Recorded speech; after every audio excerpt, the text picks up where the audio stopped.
We're sitting here with Panos Ladas on BrightonSEO. Is that your name? Yeah, perfect. Spot on. Panos Exactly. Ladas. Panos Ladas. Yes. Yeah. All the way from Greece. All the way from Athens, indeed. Super cool to have you here. Great meeting you guys again. Yeah. We met in Athens We met a in couple Athens. of weeks ago, a month ago. Yeah. And BrightonSEO is the place that I want to visit. So I visit 2 times a year for the last 10, 11 years. Wow. Yeah. Almost continuously, apart from the COVID years. But yeah, great being here. What do you like about BrightonSEO then? Have to say there are a few elements. Okay. Right? So a few years ago, it wasn't that easy to get all the information that you wanted from YouTube or LinkedIn or anything. Yeah. So actually learning things here was an interesting part of the experience. The other part that I gradually started to like was the place. When the weather is nice, it can be an amazing place going out. When the weather is nice. Yeah, when it doesn't happen always, like today it's a bit windy.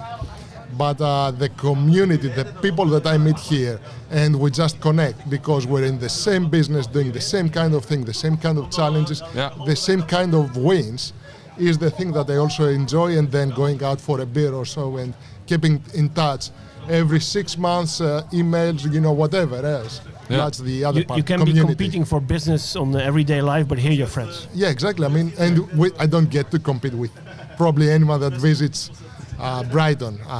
Why not? Are there any other Greece SEOs I have around to there? say that there was a weird case that happened. Like I started coming here like 11 years ago. Yeah. So gradually I started posting about it on LinkedIn, on Instagram, and then people saw it and they were curious about it. And then I would see them in front of me here. Yeah. And so they usually come once or twice. That's about it. But I get it. It can be expensive. So not a lot of people are doing that. People working for large corporations, probably in Greece on SEO, like betting or this kind of things, Yeah. will do that. But not a lot of people. So we've got like 10 people visiting every now and then. Yeah. And that's what I admire in the Dutch community, Yeah, right? it's like 300 or 350 or something. Yeah. Yeah. And it's a holiday in the Netherlands, so So even more people right now than could be normal. more. Yeah. So, but do you have similar type of events in Greece? We at the get- SEO, right? It's end of May. Yeah, and that's Yeah. probably the second time that something like that is run, Yeah. but there's no active community behind it. So Okay. there is, a couple of people running it Yeah. and trying to organize it, but there's no community in the sense that we meet every month or we have Yeah. some kind of event that happens every now and then. So it's a one-off every year. It's good, but the depth and the experience that you get here and Yeah. the global thing that you get here, that's really amazing. And You have to start that in Greece then, because in the Netherlands, apart from BrightonSEO, people always are talking to each other in the SEO world about certain things. Right? It's Especially like, in the SEO brand community. yeah. Where we have a dedicated community where people are like-minded, they share cases, they ask questions. People are eager to help each other because it's. I really admire that. Competitors, but helping each other. Yeah. That's where SEO stands for. I really admire it. I don't know if it's a matter of having a smaller market and the competitive market being different. I suppose it's not. Whoa, the Netherlands is not that small. Right. Yeah, It's a exactly. really small market, but a lot of competition. I know.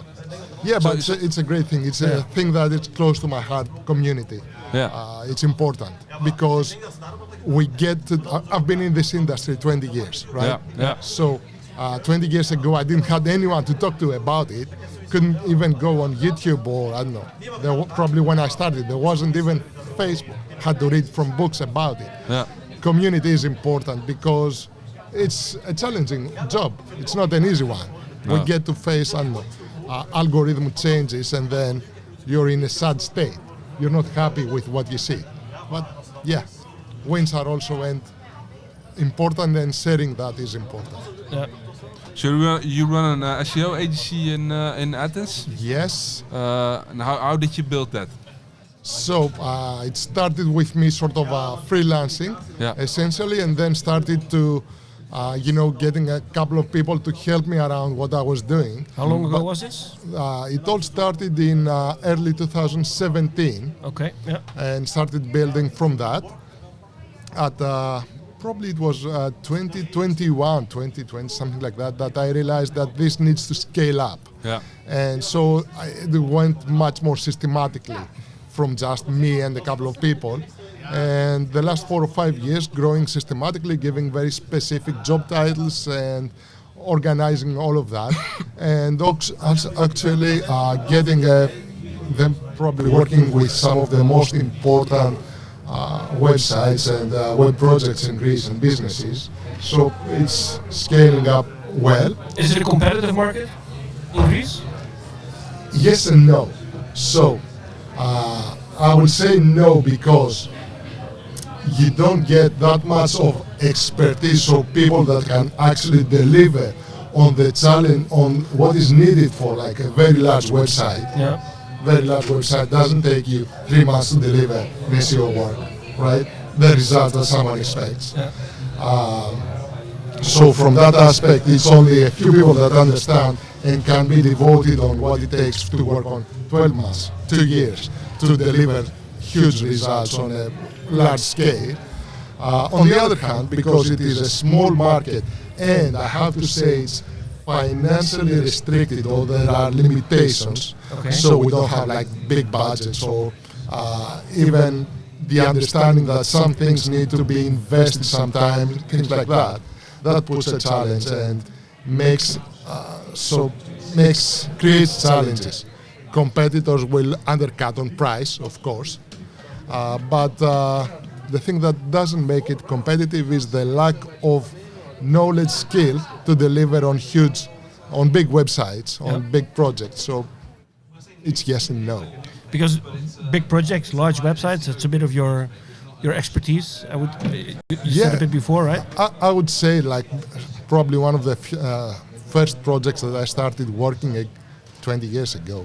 It was like a price comparison engine, and that had almost every product available crawled and created a web page for that, and then compared the price. So you can imagine all of the products available to be sold started like with a few 100,000 products, and it scaled up to a few million products, like 10 million products.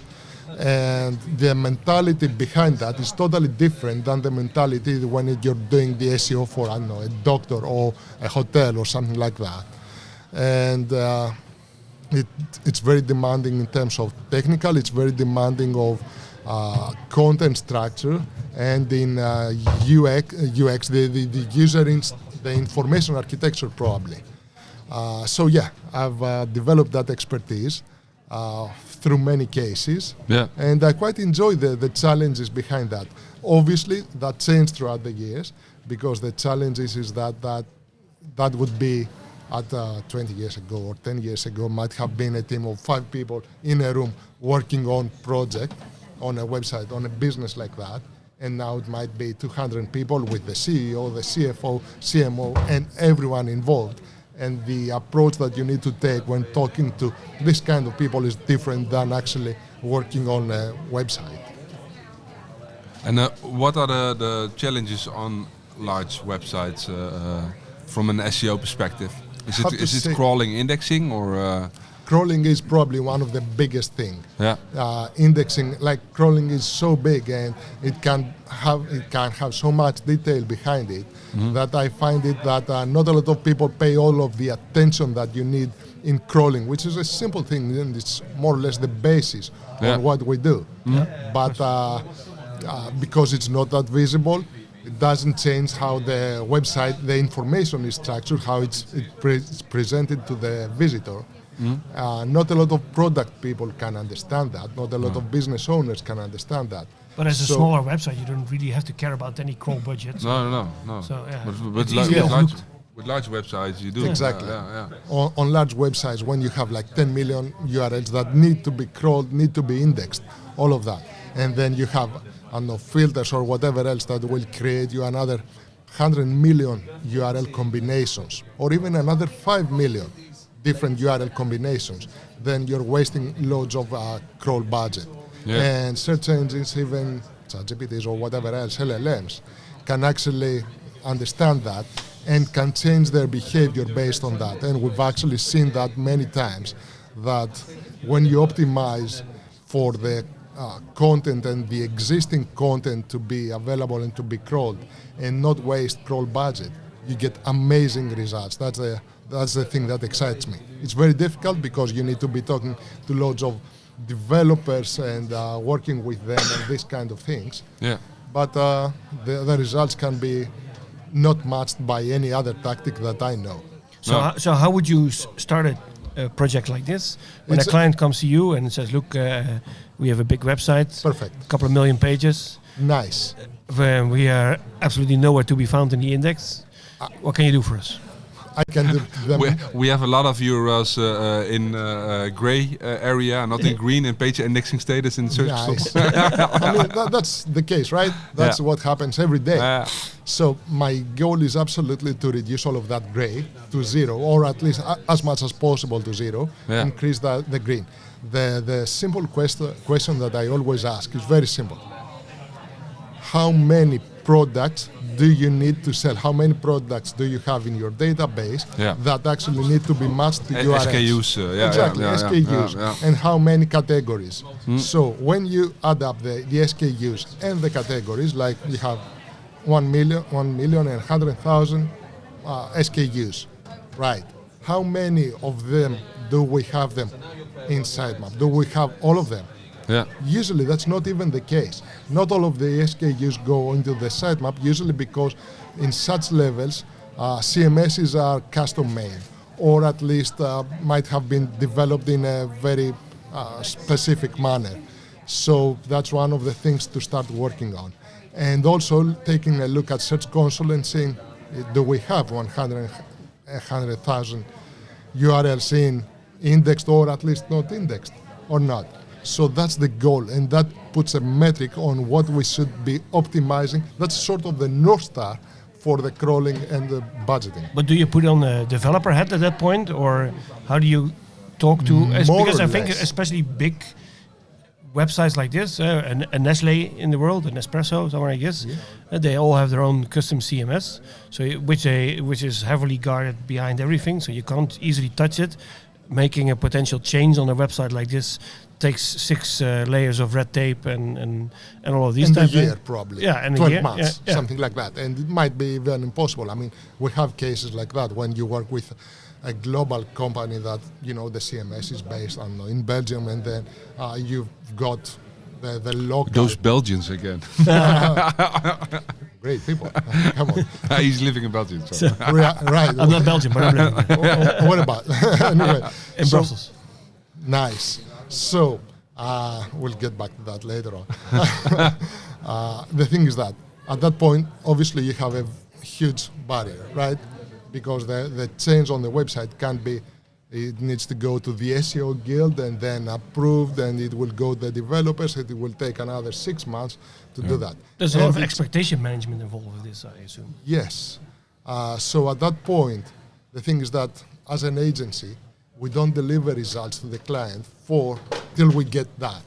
So we need to shift expectations and our operations to something else that will deliver results faster. So we will do the request for that and wait 9 months, but in the meantime have to work on something else.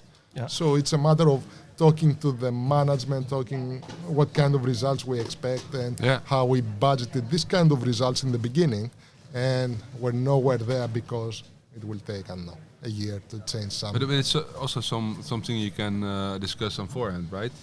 So we can do SEO for you with your big website, but we have to have a development capacity, otherwise...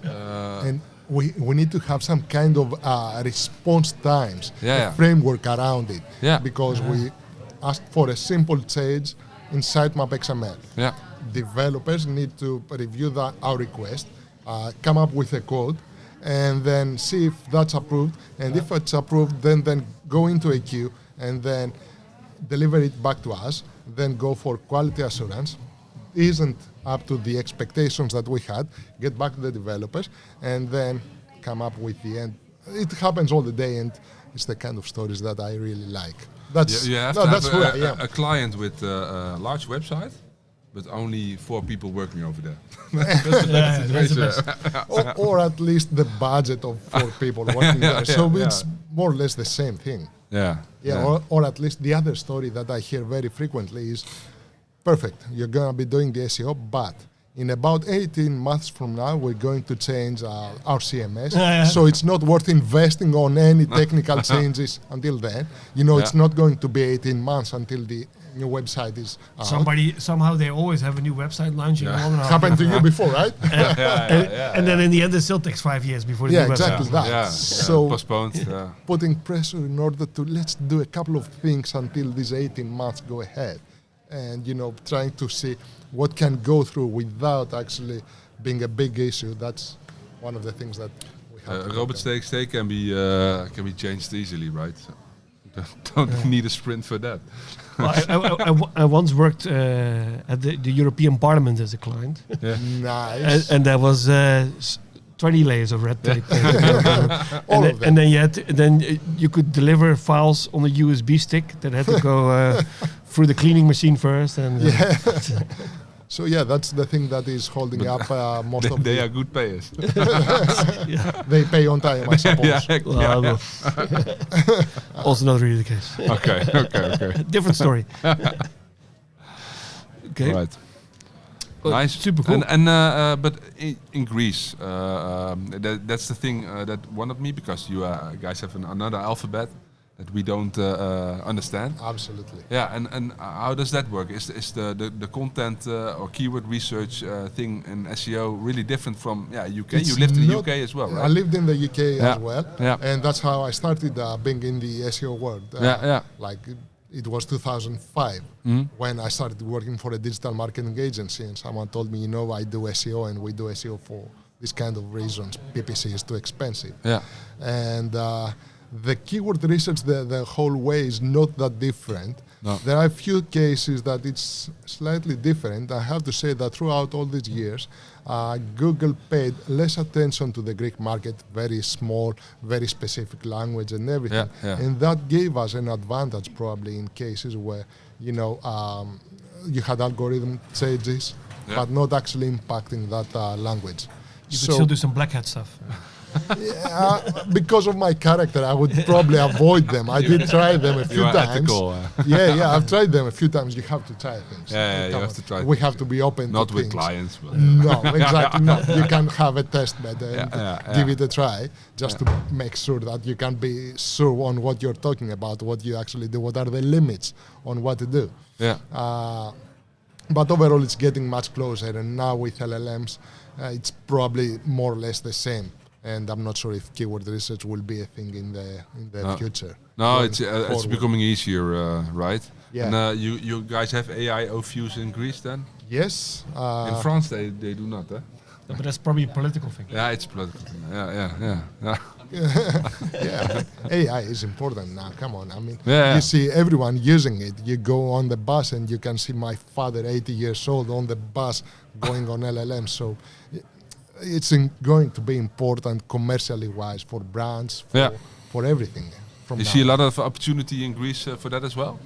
I believe, it's like, I suppose it's the same thing globally. It's the same thing for everyone. Well, the thing we've mostly seen, and also a couple of guests earlier today in the podcast here as well, is that where in the past you used to talk with a marketing manager at an agency, and you were trying to make that marketing manager the champion within their organization, so hopefully you could get a little bit more budget. That in the case of the LLMs, now the CEO all of a sudden is also using ChatGPT. Yes. So it becomes very personal and touchable for the CEO, and all of a sudden there's budget available for almost the same type of works, just because the CEO is invested in it. It was always the case of the CEO Googling something and saying, my brand is not number one. What's going on? And then we will receive a call on why I'm not number one for X keyword, for anything. And obviously the answer is that, come on, we cannot optimize. We cannot be number one for everything. But we're getting closer that everyone is asking their brand to be there. So it's good for the agencies. It's a challenge on how to deliver probably. But you're managing to do that. We'll definitely manage to do that. Come on. So many changes. Okay. All right, I think we are at the end of the podcast. We have one question. One final question we ask every guest here. Yeah. So you Didn't work. prepare that. But that's the good thing, because then the answer will become spontaneous. You work in SEO for like 20 years now. Yeah. And what is your biggest SEO fuck up in the past? Large website Like- SEO fuck up. Yeah, it's I mean the past. I cannot think like that way behind. No. Even a few months ago, probably what was it? I have to say that lately I'm not that hands-on. No. But I'm very close to all of the accounts that we monitor. Yeah. And we did an amazing thing the other day. I have to say it was one of our clients, a large directory. Yeah. They came up with new content for the website with probably 100,000 URLs. All of them were based on a JavaScript-based framework. Yeah. So there were 100,000 new URLs, not crawlable, Yeah. and released all of them on sitemap. So immediately, Google went and saw 100,000 URLs, Yeah. could crawl them, No. didn't see any kind of content, and that immediately, like the next day, had impact on traffic and indexing. On indexed URLs as well.